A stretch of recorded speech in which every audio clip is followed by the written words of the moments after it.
एक प्रकार का भाषण होता है और कुछ नहीं होता है बजट में। बजट एक प्रकार का क्या चीज है भैया? भाषण है। बजट एक प्रकार का भाषण है। बजट प्रस्तुत करने का अधिकार किसको है? राष्ट्रपति। किससे करवाते हैं?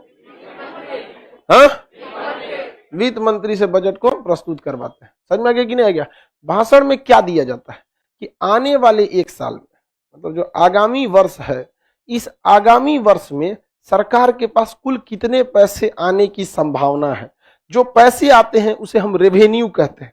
सरकारी पैसे को क्या कहते हैं? रेवेन्यू कहते हैं। यानी टोटल कितना राजस्व यानी पैसे को आना है एक साल में। अमूमन आपको भी अंदाजा लग जाता होगा कि आने वाले जनवरी महीने में आपको कितने पैसे आएंगे। आप लोग के भी घर वाले कभी एडमिशन लेना पड़ता होगा, कभी आप बीमार पड़ जाते होंगे या कोई फॉर्म भरना होता होगा, तो आपके घर वाले कुछ ज्यादा पैसे भेजते हैं। तो एक साल में कितना राजस्व की प्राप्ति होने वाली है, रेवेन्यू की प्राप्ति होने वाली है, और पूरे एक साल के दौरान कितना खर्च आएगा अलग अलग डिपार्टमेंट पे, ये पूरा का पूरा व्यय यानी एक्सपेंडिचर इसी भाषण में बताया जाता है। तो सबसे पहले रेवेन्यू बताया जाता है। तो आप सुने होंगे कि भाषण में कहा जाता है इस बार हम लोग का लक्ष्य है 20,000 करोड़ रुपया जीएसटी से कलेक्ट करने का, इनकम टैक्स से इतना कलेक्ट करने का, ट्रेन के टिकट में इतना आ जाएगा हम लोग का।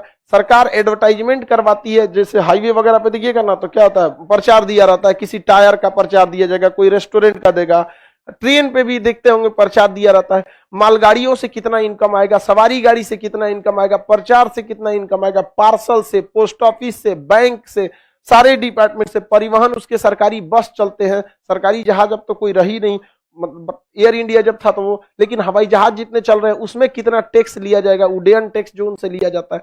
ऐसे सरकार के पास हजारों डिपार्टमेंट है जहां से पैसे आते हैं। आप यूनिवर्सिटीज में फीस जमा करते हैं, उससे पैसे आते हैं। बिना हेलमेट वगैरह अगर गाड़ी चला देते हैं तो उसमें चालान काट दिया जाता है, उससे पैसे आते हैं। आप बताइए, कभी कभी तो वित्त मंत्री हमें निर्मला सीतारमन एक बार चक्कर आ गया था, बैठ गई थी, पिछली बार हुआ था। महिला है, कितना बोलेंगी यहाँ पर। अब हम लोग कितना क्लास लेने का आदत थोड़ी है उनको। वहां पे वो भी नेतवा कमजोर होता है सब अंदर से, शारीरिक रूप से, आधा तो बीमारी घुसल रहता है उन सब में, शुगर, जॉन्डिस, हेन तेन, तो नहीं ज्यादा खाता है, साग रोटी खाएगा सब। कभी नेता होता के साथ खाइएगा ना, मंत्री उंत्री देखने के लिए, हाँ बहुत पैसा है उन सब के, लेकिन 20 तो बीमारी घुसल है। एगो साग, दाल, रोटी, बस हो गया। खाएंगे कौन चीज? बीमारी भरल है, कोनो को कोलेस्ट्रॉल, शुगर, हार्ट अटैक, कोनो का किडनी नहीं है। तो एक साल टोटल राजस्व पूरा बताने में शाम हो जाता है, कहां से कितना पैसे आएंगे, एक लंबा प्रोसेस होता है। आप ही बताइए, आपके पिताजी को कहां कहां से पैसे आते हैं, वो भी आपको बताना पड़ेगा। सरकार के कुछ अपने चीजें भी चलती है जिसको भाड़ा पे दे देती है, जैसे लाल किला को भाड़े पे दे दी। बहुत सारे रेलवे स्टेशन है, वहां पे आप चाय बेचिएगा, कैंटीन बेचिएगा, तो सरकारी उस पर टोकन नंबर लगा रहता है कि नहीं रहता है, तो उसके हिसाब से भी क्या होता है, सरकार को पैसे का पता चलता है।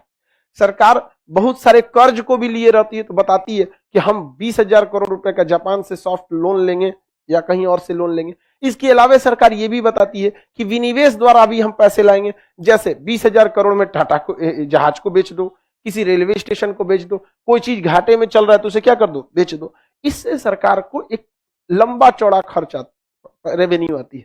अगर आपको बोला जाए कि लिखिए, तो आपको कम से कम एक दिन लग जाएगा सोच सोच के लिखने में, क्योंकि शिक्षा क्षेत्र में कितना आएगा, परिवहन के क्षेत्र में कितना आएगा, स्वास्थ्य के क्षेत्र में, आप हॉस्पिटल में जाते हैं तो आप भी वहां पे भले स्वास्थ्य क्षेत्र में आपके योगदान का कुछ नहीं रहता है, लेकिन सरकार का ही रहता है। लेकिन ऐसा भी नहीं है, एमआरआई मशीन है, बाहर कराएंगे 3,000, अंदर कराएंगे 400, पता है कि नहीं, एक्सरे कराएंगे सस्ता। तो सरकार तो एक ही बार ना मशीन खरीदी, बार बार जो पैसा आ रहा है उसका। आप गाड़ी से जाते हैं टोल टैक्स में, भारत में कम से कम 1 लाख करोड़ रुपए एक दिन में आ जाता है टोल में। 1 लाख करोड़ मिनिमम बता रहे हैं। लॉकडाउन में इतना वसूल लिया था सर, इतना पैसा आता है हाईवे पे, और हर 50 किलोमीटर पे एक टोल प्लाजा होता है, गाड़ी जाएगी। पहले तो लूट लेते थे सब, समझा गया, 100 को गाड़ी का रहता था, 20 को का दिखाता था, सब 20 को का नहीं देखा। अब तो फास्टैग लगा दिए, अब तो ऊपर से लेके चल जाता है। अब विधायक है तो कोई मतलब नहीं, पहले तो धमका के निकल जाता था, पहचानता है हमको, समझ रहा है हमको। यहाँ पे ये सब चीजें, ये बिहार में ये अकड़ बहुत खराब चीज है, और आपको समझ में नहीं आता है। ये बिहार को प्रतिदिन के हिसाब से पीछे ढकेलता है, प्रतिदिन के हिसाब से। बड़ी बड़ी हमारा जितना लाइव सेटअप है ना, जितनी A to Z ऑनलाइन चीजें देख रहे हैं, ये मिश्रा जी ने लगाया है, जो बिहार की है, बट वो दिल्ली में सेटअप में। कहते हैं महाराज आप बिहार के हैं, बिहार में ही ना, का बड़ी समस्या है महाराज, कोनो से तन दो चार आगे पीछे हो जाएगा, 2-4 दिन पैसा का लेन देन 4 गो आके सुना देगा। समझ में कि नहीं क्या, कोनो का सामान मतलब उनका। तो ये आप लोग नेक्स्ट जनरेशन आ रहे हैं, आप थोड़ा सा शालीनता लाइए, बहुत आगे जाएंगे, बहुत ही आगे जाएंगे। तनी से अकड़ जाइएगा, खत्म हो जाएंगे कहानी। आप अपने प्रधानमंत्री को देखिए, नरेंद्र मोदी को, कुछ 370 हटवा के कश्मीर में पूरा आतंकवाद को साफ करने के बाद फिर भी प्यार से बोलते हैं आप लोग के लिए भी अच्छे दिन आने वाले हैं। आतंकवादियों के लिए इससे बुरा दिन क्या हो सकता है, लेकिन आतंकवादियों को उम्मीद है कि अच्छे दिन आएंगे। समझ में आएगा कि नहीं? तो उस ससुरन को उससे बुरा दिन क्या हो सकता है, बढ़िया से ओवर टाइम करके पीट रहा है। तो प्यार से भाषा में थोड़ी सी नरमी रहनी चाहिए। इतना दिन के बाद आप लोग को फर्स्ट टाइम डांटे, समझ में गया है भाषा का मतलब क्या होता है। लाठी तो कोनो को नहीं मारे, एगो को छोड़ के, हाँ इतना किसी को नहीं मारे थे। ऐसा नहीं, हाथों ने हथियार छोड़ा है, चलाना नहीं भूला। ऐसा थोड़े एक्सेस कर दोगे लोग तो बाबू हमको सबको बोलना पड़ता है। हम लेट नहीं आए थे बाबू, लेट टाइम से आए थे, इन सबको आधा घंटा से थूर रहे थे, समझा गया, इसलिए लेट हुआ, ऐसा नहीं था कि लेट था। तो बताइए, एक रेवेन्यू बताने में सरकार को तो बहुत टाइम लगने वाले हैं। अब रेवेन्यू के बाद कितना का रेवेन्यू आने वाला है, इसके बाद अब सरकार पानी पिएगी। वित्त मंत्री पानी पीते हैं, 10 मिनट सुस्ताते हैं, उसके बाद फिर इतना मोटका किताब लेके उठते हैं, लिख के ला रहते हैं, अब कहां कहां खर्चा करेंगे। तो ये 12 में अब क्या, अभी क्या बताए हैं, राजस्व, अब क्या बताएंगे, यानी रेवेन्यू बता दिए, अब एक्सपेंडिचर बताएंगे। अब किसी एक चीज से, रेलवे से चालू करेंगे, 4 और वंदे भारत ट्रेन खुलेंगी, फलाना जगह से यहां तक जाएगी, इसके लिए इतना खर्चा आएगा, कितना खर्चा आएगा ये नहीं बताते हैं, यहां से खुलेगी। अब रेलवे में जितना काम होगा 10 मिनट रेलवे के बोलेंगे, रेलवे के लिए कोच फैक्ट्री डाला जाएगा, इंजन कारखाना डाला जाएगा मधेपुरा में, इसको डेवलप किया जाएगा, यहाँ पे और ट्रेनें चलाई जाएंगी, इस ट्रेन को दोहरीकरण रेलवे लाइन को किया जाएगा, फलनिया स्टेशन को सुंदरीकरण किया जाएगा। इस नहीं देखते हैं, अरे कोनो स्टेशन को सुंदरीकरण कर देगा, रेलवे स्टेशन के आगे कम से कम 200 लीटर पेशाब कर देता है। वहां अमोनिया फैक्ट्री डालो रेलवे स्टेशन के आगे, पटना जंक्शन के आगे मार डालेगा सर, 2 दिन बांध दो किसी को तो यहाँ पे 200 लीटर कर देता है।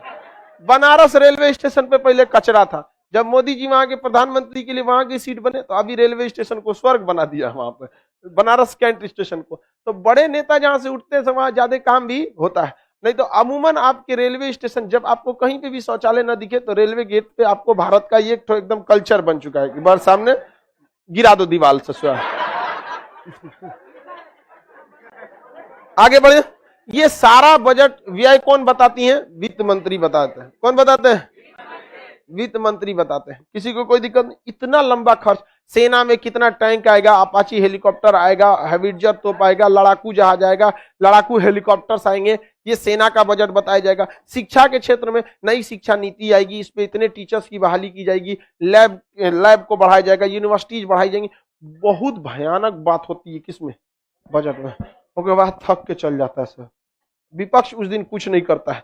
जब पूरा भाषण खत्म हो जाता है, अब सब मिल के हल्ला करता है, सब मिल के। मान के चलिए 545 लोकसभा की सीटें हैं, तो सबको बजट में कुछ विशेष थोड़ी मिलने वाला है। जहां डबल इंजन की सरकार है वहां ज्यादा मिल जाता है, बिहार में तो डबल इंजन है,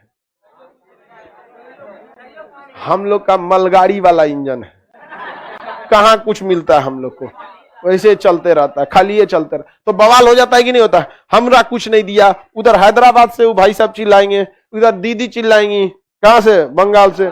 खेला हो वो बंगाल को, एकदम पूरे बंगाल में घर घर मेट्रो स्टेशन बनेगा। समझ आ गया कि नहीं आएगा, बिहार में आएंगे, हमारी भैंसिया कौन मेट्रो में चलेगी, नहीं समझे। अलग अलग बात होगा। नीतीश कुमार की सरकार ये कहेंगे कि भैया हमारा विशेष बहुमत दीजिए, ज्यादा पैसा दीजिए, हमारा शराब से पैसे नहीं आ रहा है। अब हकीकत भी बात है, शराब से पैसे बहुत इनकम आता था, नहीं आ रहा है। तो केंद्र सरकार को भी समझना चाहिए, कोई राज्य सरकार अगर स्टेप ले रही है तो उसको इतना मजबूर मत कर दो कि बेचारा गलती से मजबूरी में उसको अपना स्टेप को खत्म करना पड़े। समझा कि उत्तर प्रदेश में भी शराब को बंद कर देना चाहिए, खास करके तो वहां पे तो महाराज जी हैं, समझा गया, उनको तो सबसे पहले करना चाहिए। समझ गए नहीं? धार्मिक व्यक्ति है, बहुत धार्मिक इंसान है वो, पूजा पाठ में हमेशा, तो उनको तो और करना चाहिए, लेकिन बिहार को रेवेन्यू लॉस बहुत ज्यादा होता है। तो जिस राज्य को थोड़ा सा गड़बड़ होगा उस राज्य को हल्ला करेगा, वो विधायक हल्ला करेगा। हल्ला सुनता कौन है यहाँ पे? 370 पे हल्ला होते रह गया, हट गया, तो इसे जो बजट कौन सी होता है जिसमें राज्यसभा को कोनो पावर ही नहीं है। 370 हटाने में टाइम ही नहीं लगा, तो बजट प्रस्तुत कराने में टाइम लगेगा। राज्यसभा को पावर है बजट का?